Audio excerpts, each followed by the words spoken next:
তো সম্মানিত ভিউয়ার্স, আপনারা যারা ভুট্টা গাছকে দ্রুত কালো এবং মোটা করা নিয়ে চিন্তিত, তাদের জন্য কিন্তু আজকের এই ভিডিও। মাত্র ৭৫ টাকা বিঘা প্রতি খরচ করে আপনার ভুট্টা গাছগুলোকে আপনি মোটা এবং কালো করতে পারবেন খুব দ্রুত। তো আমরা যে নিয়ম বলবো, এই নিয়ম মেনে চললেই কিন্তু আপনার ভুট্টা গাছ ২ থেকে ৩ দিনের মধ্যে কালো এবং মোটা হয়ে যাবে। এটা ১০০% গ্যারান্টি। আর আমরা যেটা বলবো এইভাবেই কিন্তু আপনারা কাজ করার চেষ্টা করবেন, তাহলে কিন্তু ভুট্টা গাছ খুব দ্রুত বড় হয়ে যাবে। সার যখন জমিতে দিবেন তখন কিন্তু জমি অর্ধেক খাবে এবং ঘাসে অর্ধেক খাবে। আর কম খরচে যদি আপনি ভুট্টা গাছগুলোকে মোটা এবং কালো করতে পারেন, তাহলে খরচ আপনার যেমন কমলো, ভুট্টা করে পরবর্তীতে কিন্তু আপনি লাভবান হতে পারবেন বেশি। যদি আপনি ভুট্টায় খরচ কমিয়ে চাষ করে লাভবান হতে চান, তাহলে আজকের ভিডিওটি আপনার জন্য অনেক গুরুত্বপূর্ণ। তো চলুন মূল ভিডিওতে চলে যাই।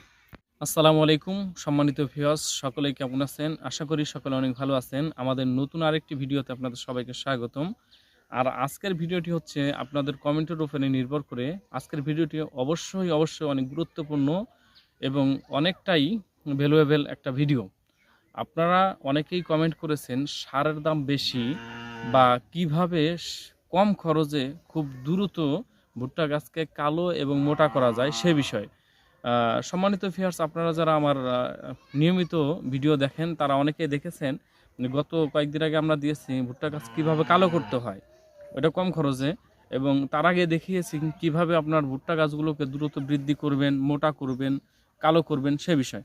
কিন্তু আজকের ভিডিওটা হচ্ছে খুবই মূল্যবান, খুব কম খরচে কিভাবে আপনি ভুট্টা গাছকে কালো এবং আপনি মোটা করবেন সে বিষয়ে। তার আগে আমি কিছু মূল্যবান কথা বলবো, এই কথাগুলো স্কিপ করবেন না। আপনি যখন সার খেতে ছিটিয়ে দেন, তখন কিন্তু 50% সার আপনার ভুট্টা গাছ খায় আর 50% হচ্ছে আপনার ঘাস খায়। তার প্রমাণ, আপনার যখন ভুট্টা গাছগুলো বড় হয় তার সাথে সাথে কিন্তু ঘাসগুলোও দ্রুত বৃদ্ধি পায়। গাছ যেরকম সার টানে, ভুট্টা গাছও কিন্তু সেরকম সার টানে, যার কারণে ভুট্টা গাছ এবং ঘাস এক সমান হয়। মাটিতে ছিটিয়ে দিলে 50% আপনার কাজ হয় আর 50% কিন্তু আপনার কাজ হয় না। আমরা যারা কৃষক বা সাধারণত কমন সেন্স যাদের আছে, আমরা মূলত পক্ষে জানি যে ভুট্টা গাছ বা যে কোনো ফসল দুইভাবে তারা খাদ্য গ্রহণ করে। এক হচ্ছে মাটি থেকে খাদ্য গ্রহণ করে, 2 নম্বর হচ্ছে পাতার সাহায্যে সূর্য থেকে খাদ্য গ্রহণ করে। তো যখন আপনি সার মাটিতে দেন তখন কিন্তু অর্ধেক ঘাস খায়, অর্ধেক গাছে খায়। আর আপনি যখন স্প্রে করে দিবেন, সেই ক্ষেত্রে কিন্তু দেখা গেল যে আপনার সূর্যের আলো থেকে খাদ্য গ্রহণ করে গাছ কালো হবে, মোটা হবে। আজকের যেটা কথা হচ্ছে যে যত দিন যাচ্ছে সারের দাম কিন্তু মূলত পক্ষে বাড়তে আসছে, কমতেছে না। আপনি যদি চাষাবাদের সময় খরচ কম করে চাষ করতে পারেন, তাহলে কিন্তু ফসল থেকে আপনি লাভ করতে পারবেন বেশি। আমরা আজকের যে বিষয়টা বলবো, বিঘা পড়তে মাত্র ৭৫ টাকা খরচ করলেই আপনার ভুট্টা গাছ কিন্তু দ্রুত কালো এবং মোটা হবে। তো বন্ধুরা দেখেন, আমরা স্প্রে করার একটা বিষয় বলবো। এই বিষয়টা যদি আপনারা গুরুত্ব সহকারে দেখে মেনে চলেন, তাহলে কিন্তু দেখা যাবে যে আপনার ভুট্টা গাছগুলো দ্রুত কালো এবং মোটা হবে। ভুট্টা গাছকে আমরা সার ছিটাইছি এর আগে, যেহেতু সার ছিটানোর পরে কাজ কম হয়েছে এবং বাড়ন্ত দিয়েছে, তারপরে কাজ কম হয়েছে, দেখা গেছে যে আপনারা অনেক সার বা অনেক কীটনাশক, অনেক অনুখাদ্য প্রয়োগ করার পরেও আপনার ভুট্টা গাছ কিন্তু মূলত পক্ষে কালো এবং মোটা হয়নি। সেক্ষেত্রে হচ্ছে আপনার 1 বিঘাতে ৭৫ টাকা খরচ করবেন।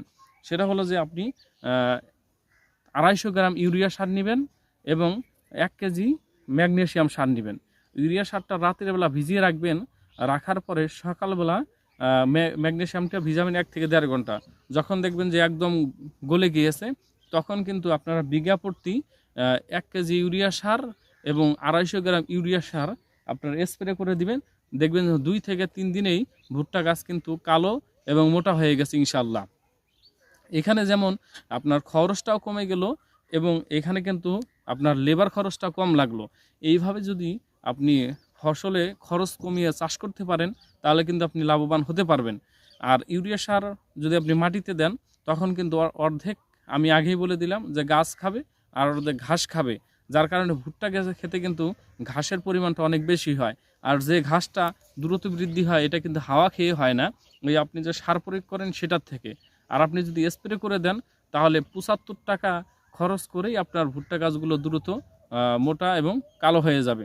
তো যারা আমার চ্যানেলে নতুন তাদের প্রতি আমার একটা রিকোয়েস্ট হচ্ছে, আমার চ্যানেলটিকে সাবস্ক্রাইব করে দেবেন এবং পাশে থাকা বেল আইকনটি প্রেস করে দেবেন, যাতে নিত্য নতুন ভিডিও আপলোড করার সাথে সাথে সেইগুলো দেখে আপনারা উপকৃত হতে পারেন। সম্মানিত ভিউয়ার্স, আপনারা অনেক কৃষককে দেখবেন যারা ইউরিয়া সার স্প্রে করে ধানও কিন্তু কালো করে, আবার ভুট্টাও কিন্তু কালো করে। আমরা যে প্রথম তা কিন্তু নয়, দেশের অনেক জায়গায় অনেকেই এই ইউরিয়া সার স্প্রে করে ভালো রেজাল্ট পাচ্ছে। শুধু দেশে নয়, বিদেশি কান্ট্রিতেও কিন্তু এরকম ইউরিয়া সার বা ম্যাগনেসিয়াম একসাথে স্প্রে করে অনেক চাষাবাদ করা হচ্ছে, যার কারণে আপনার আজকের প্রতিবেদনটা তৈরি করা হয়েছে। তো আমরা আজকে যেটা বললাম, যে আদর্শ মাপটা আপনাদের দিলাম, এই মাপের অনুযায়ী কিন্তু আপনারা স্প্রে করার চেষ্টা করবেন। এর যদি বেশি, কেউ মনে করে যে সার যদি 3-4 কেজি দিয়ে 1 ড্রামে দিয়ে স্প্রে করি তাহলে মনে হয় দ্রুত রেজাল্ট আসবে। দ্রুত আপনার রেজাল্ট আসবে না। যদি সারের পরিমাণটা বেশি হয় তাহলে কিন্তু পাতাগুলো পুড়ে যাওয়ার সম্ভাবনা থাকে বেশি। আর আমরা যেটা দিলাম এভাবে কিন্তু আপনার পুড়ে যাওয়ার সম্ভাবনা থাকবে না। ভুট্টা গাছ কিন্তু দ্রুত কালো হবে এবং মোটা হবে। আপনি যদি মনে করেন যে 3 কেজি 4 কেজি দিয়ে স্প্রে করব, সেখানে রেজাল্ট বেশি আসবে, তাহলে কিন্তু আপনার ভুল ধারণা।